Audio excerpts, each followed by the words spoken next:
ঘটনাটা কিন্তু ভালো না। অন্তর্বর্তী সরকারের জন্য না। এবং আন্তর্জাতিক রিপোর্ট যেগুলি আসছে, যেমন হিউম্যান রাইটস ওয়াচ বলছে যে সরকার মানবাধিকার লঙ্ঘনের ক্ষেত্রে কিন্তু অনুসরণ করতেছে সেই হাসিনা সরকারের নিয়ম নীতিগুলো। শুধুমাত্র গুমের ব্যাপারে যে তারা তদন্ত করছে, মামলা করছে, এটাকে সাধুবাদ জানাইছে। বাকিগুলির ক্ষেত্রে কিন্তু জানাচ্ছে না। তো এখানে কি হয়েছে দেখেন, জাতীয় পার্টির শক্তি সামর্থ্য সবই জানে। তারা নিষিদ্ধ দল না, তারা আওয়ামী লীগের একটা সহযোগী দল। সহযোগী মানে তারা আওয়ামী লীগের ওই জোটবদ্ধ একটা দল বা ফ্যাসিস্ট শাসন কায়েমের ব্যাপারে তাদের কার্যক্রম ছিল। এই অভিযোগ আছে, সত্য ঘটনাটা। কিন্তু আপনি এটাকে বিরোধী মত হিসেবে নেবেন, কারণ তারা তো আর গুম খুনের সাথে জড়িত না। তাহলে তাদেরকে আপনি কোনো সভা সমাবেশ করতে দেবেন না, কোনো গণতান্ত্রিক স্পেস নাই, এটা তো ঠিক না। আজকে তারা কি, এই যে তাদের কাকরাইলে জাতীয় পার্টির যে কেন্দ্রীয় অফিস, তার সামনে তারা সমাবেশ করতে গেছে 3:45টার দিকে। তখন তাদের সমাবেশ পণ্ড করে দেয় পুলিশ। কেন?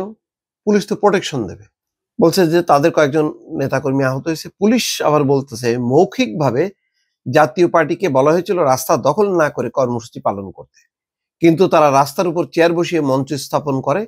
আরেকবার তাদের সতর্ক করার পরেও শোনেনি।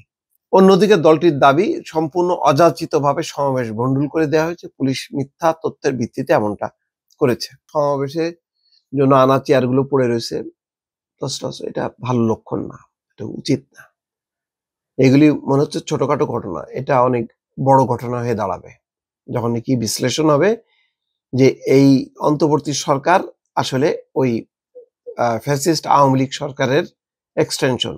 তারা আরেকভাবে স্বৈরশাসন কায়েম করতেছে। সামাজিক যোগাযোগ মাধ্যমে ছড়িয়ে পড়া ভিডিওতে দেখা গেছে জাতীয় পার্টির নেতা কর্মীরা কাকরাইলের কার্যালয়ের সামনে জড়ো হয়েছেন। তখন পুলিশ তাদের ধাওয়া দিয়ে সরিয়ে দিচ্ছে।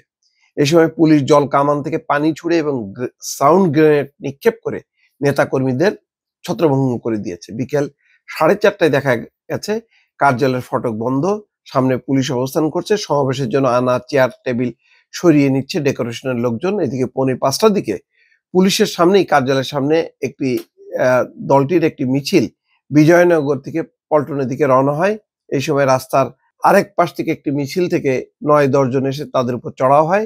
এতে জাতীয় পার্টির একজন আহত হয়, পরে তাকে হাসপাতালে নিয়ে যাওয়া হয়। এইগুলি খুবই দুঃখজনক। এইসব মানে ছোটখাটো বিষয়ের উপরে হস্তক্ষেপ করা, তাদেরকে করতে না দেয়া, এগুলি পরে যখন নাকি আওয়ামী লীগ সবকিছু মুক্ত হয়ে আজ হোক কাল হোক তো ফেস করতে হবে, তখন কি হবে আমি বুঝতেছি না।